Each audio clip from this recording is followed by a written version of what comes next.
আসসালামু আলাইকুম আপু। ওয়ালাইকুম আসসালাম ভাই। আমার কাছে এই মাত্র 50 টাকা আছে, আমাকে কি বিরিয়ানি দেওয়া যাবে? আমার কাছে আর কোনো টাকা নাই, মাত্র 50 টাকায় আছে, আমাকে একটা বিরিয়ানি দিবেন? অবশ্যই দিব। কি কি দিবেন বিরিয়ানিতে? বিরিয়ানিতে এক পিস আলু থাকবে, এক পিস মাংস থাকবে আর পরিমাণ মতো রাইস। এত কিছু দিবেন আমাকে? অবশ্যই। লস হয়ে যাবে না আপনার? একবার লস হইলে তো সমস্যা না, বিজনেসের লস লাভ দুইটাই হয়। আচ্ছা দেন তো দেখি। ঠিক আছে ভাইয়া। আচ্ছা টাকাটা রাখেন। এমনি প্লেট কত করে বিক্রি করেন? আমরা 99 টাকার বাসমতি রাইস বিক্রি করি ভাইয়া। 99 টাকা? আমাকে যে 50 টাকায় দিচ্ছেন, আপনাকে বকবে না তো কেউ? না বকবে না। এটা কি আপনার ব্যবসা? না, এটা আমার আপুর ব্যবসা ভাইয়া। আচ্ছা আচ্ছা, আপনার লোকেশনটা একটু বলেন। আমার লোকেশন হচ্ছে যশোর জসকোটের ঠিক অপোজিটে। যশোর জসকোটের এখানে আসলে আপনাকে পাবে, তাই তো? ভাইয়া আচ্ছা, রাইস তো অনেক দিয়েছেন, জি অবশ্যই। এটা কি সালাদ দিচ্ছেন, তাই তো?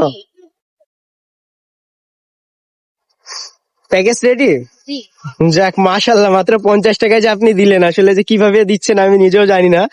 তো আসলে একটা কথা বলবো, আমার কাছে পুরো টাকাটাই আছে, আসলে আমি একটু পরীক্ষা করে দেখি মাঝে সাঝে মানুষদেরকে, যে তারা আসলে অসহায় মানুষ আসলে আসলে হেল্প করে কিনা। তো আসলে এই যুগে ভালো মানুষ আছে, আপনাকে দেখলে বোঝা যায়। ধন্যবাদ আপনাকে, আপনাকে পুরো টাকা দিব আমি, আগে বিরিয়ানিটা শেষ করে নি, ওকে? আচ্ছা।